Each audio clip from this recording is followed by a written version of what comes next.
पीछे नहीं हटेंगे। हम तमाम लोगों से कहते हैं कि ये लड़ाई किसी नेता की लड़ाई नहीं है।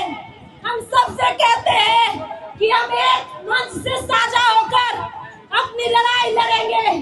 दिल्ली के जंतर मंतर को हमने जीता, वो धर्मेंद्र प्रधान जिसके सरकार में इस्तीफे नहीं होते थे, उस सरकार में इस्तीफे होने लगे।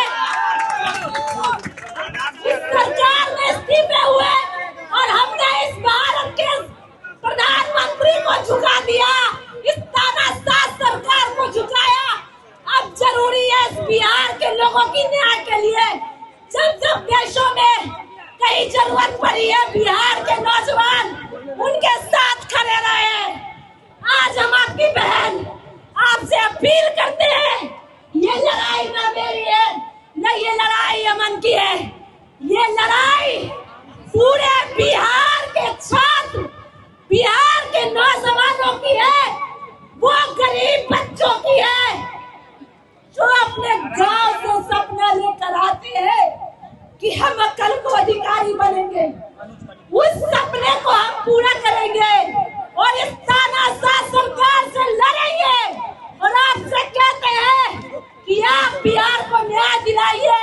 हम छात्र नौजवानों में इतनी ताकत है, 25 तारीख को जो मार्च होने वाला है सीएम हाउस का, उसमें आप इस बिहार के तानाशाह सरकार को बताइए कि अगर इस देश में तानाशाह वापस आएगा तो इस देश के गांधीवादी लोग, इस देश के अम्बेडकरवादी लोग, इस देश का भगत सिंह इनकलाब लाएगा। और बेशक हम इस लड़ाई को जीतेंगे, और तब जब तक जीतेंगे नहीं, गर्दनी बाग से 1 इंच पीछे नहीं हटेंगे, चाहे हमारी शहादत क्यों ना हो जाए।